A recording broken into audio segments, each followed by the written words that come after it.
The world is standing at a very dangerous and volatile historical crossroads right now. We are looking at a situation in the Middle East that is escalating faster than anyone predicted. This is no longer just a localized regional dispute between neighboring countries. It has grown into a direct threat to global security and the stability of the entire world economy. Over the past few hours, every single eye in the geopolitical world has locked onto Washington. The Pentagon, under the direction of the administration of President Donald Trump, has made a massive and strategic decision. They have finalized a plan to deploy approximately 1,000 paratroopers directly into the Middle Eastern powder keg. But you have to understand, these are not just any standard soldiers. These troops belong to the legendary 82nd Airborne Division of the United States Army. If you know anything about military history, you know exactly what this deployment means. This is not a routine military rotation to relieve tired troops. This is not a simple training exercise or a standard show of force. This is a massive, unmistakable signal of pure deterrence. It is a very decisive move on the global chessboard in a region that is currently boiling over more than ever before in recent history. The 82nd Airborne Division is the premier rapid reaction force of the United States military. They are the ultimate tip of the spear. They are always kept at the absolute highest state of combat readiness, 24 hours a day, 7 days a week.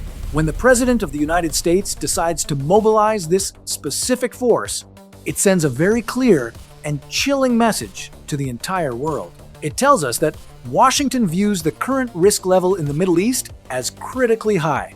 The situation has deteriorated to the point where they need troops on the ground who can be deployed into combat hotspots within a matter of hours. Not in a few days, not in a few weeks, within hours. This deployment dramatically increases American firepower in one of the most sensitive and volatile regions on the planet. More importantly, it draws a very clear and unforgiving red line in the sand. It sends a direct message to Tehran. It sends a direct message to all the proxy forces operating in the region. The United States is fully prepared to defend its interests, and they now have the elite boots on the ground to back up their warnings. When a crisis erupts anywhere in the world, the Pentagon relies on the Immediate Response Force. This highly specialized force is entirely built around the 82nd Airborne. These soldiers literally sleep with their gear packed and ready to go at a moment's notice. They are trained to board heavy military transport planes, fly across the world, and parachute directly into a hostile and unforgiving environment. They bring their own vehicles. They bring their own heavy artillery. They bring everything they need to fight, secure objectives, and hold ground until heavier reinforcements can arrive by sea or land. So, when opposing military planners look at the news and see this specific division moving into the theater, the psychological impact is absolutely massive. It completely changes the calculus for anyone thinking about starting a fight. You simply cannot ignore a heavily armed force that is designed specifically to kick down the door and take control of a situation. This move is carefully designed to make the leaders on the other side pause and seriously reconsider their next steps. It is designed to make them realize that any miscalculation or any aggressive move will be met with immediate and overwhelming military force. However, the current picture of the Middle East is not only painted in the dark colors of military confrontation, it is also interwoven with the very complex and delicate efforts of multidimensional diplomacy. An astonishing paradox is unfolding right before the eyes of the international community today. On one hand, you have heavy military transport flights roaring off the runway, carrying thousands of elite paratroopers to forward operating bases. You have the drums of war beating louder and louder with every passing minute. But on the other hand, intense and quiet negotiations are being vigorously pursued behind closed doors. President Donald Trump, in his latest public statements, has unexpectedly expressed a strong sense of optimism regarding talks with Iran. In a situation this incredibly tense, optimism is extremely rare. But this is not just empty political rhetoric being spoken for the cameras. This optimism is being materialized through a very real and very powerful high-level delegation.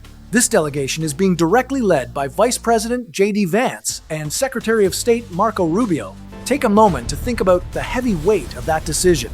Having two of the most powerful and influential figures in the United States cabinet directly steering these negotiations is a massive deal. Usually, diplomatic missions are handled by lower-level envoys, special representatives, or ambassadors. Sending the absolute top tier of the executive branch is a very specific and calculated tactic. It demonstrates that Washington is placing a massive bet on finding a diplomatic solution. They desperately want an agreement that can end this prolonged standoff before it spirals into a catastrophic regional war. It shows immense respect for the gravity of the situation, but it also removes any room for ambiguity or confusion. When Marco Rubio and J.D. Vance speak in those negotiation rooms, they are speaking with the direct authority of the Oval Office. There is no need for them to run messages back up the chain of command to get approval. They have the authority to make critical decisions right there in the room. This speeds up the diplomatic process significantly, which is absolutely vital right now because time is rapidly running out. Every single hour that passes without a solid agreement is an hour where a simple accident could trigger a massive war. And surprisingly, sources coming out of Tehran confirm that the Iranian leadership is actually showing a certain level of openness. They are indicating that they are willing to sit down and listen to what they are calling sustainable proposals to end the conflict. For a very long time, the public rhetoric has been nothing but pure hostility. But the crushing pressure of a strangled economy, combined with the looming threat of American military action, seems to be forcing a slight change in tone.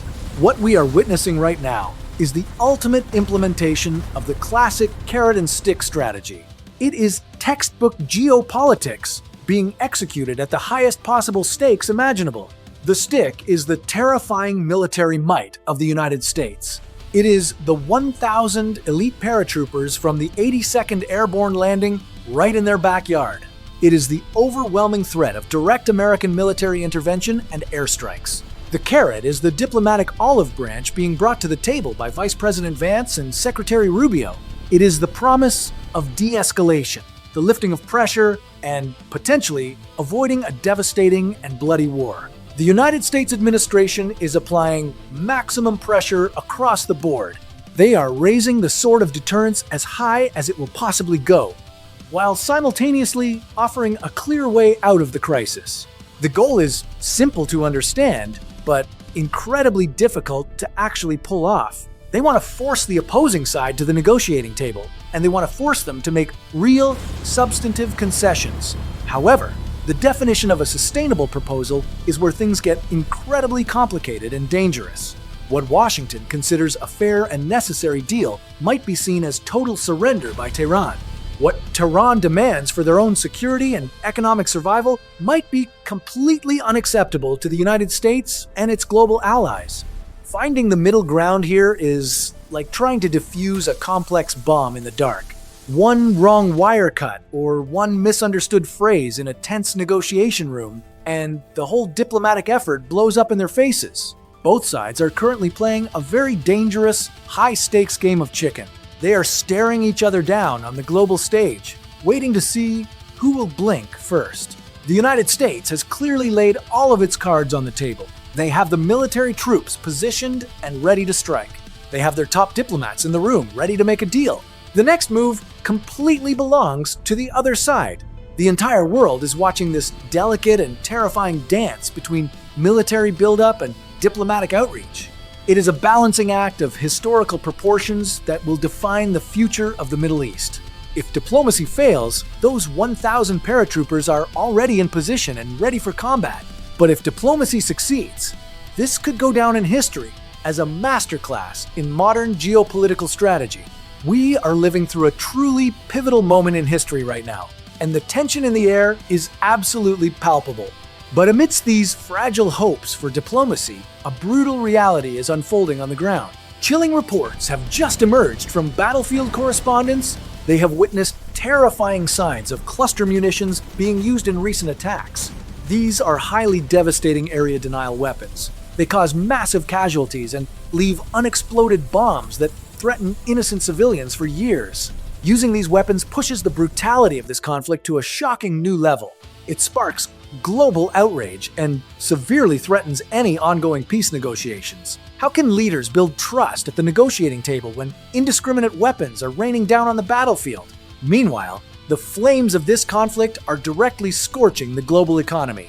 The absolute epicenter of this economic earthquake is the Strait of Hormuz.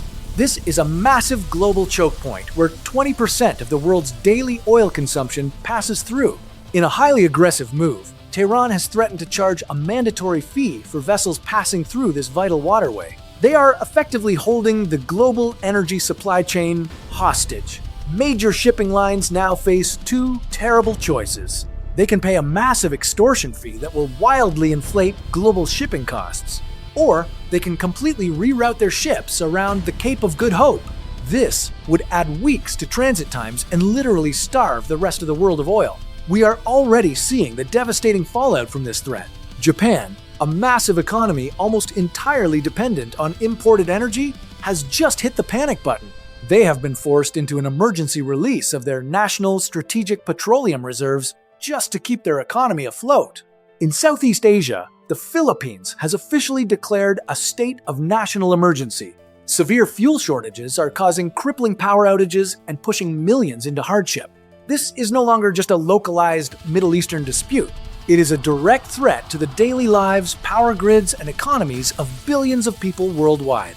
The 1,000 American paratroopers now on the ground are the ultimate bargaining chips in a desperate bid to prevent a wider war. The world is holding its breath, hoping that diplomats can outpace the drums of war before the damage becomes permanent.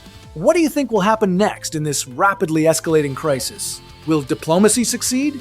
Or are we heading toward a massive global conflict? Let me know your thoughts down in the comments below. And if you want to stay updated on this developing situation, please hit that subscribe button and turn on notifications.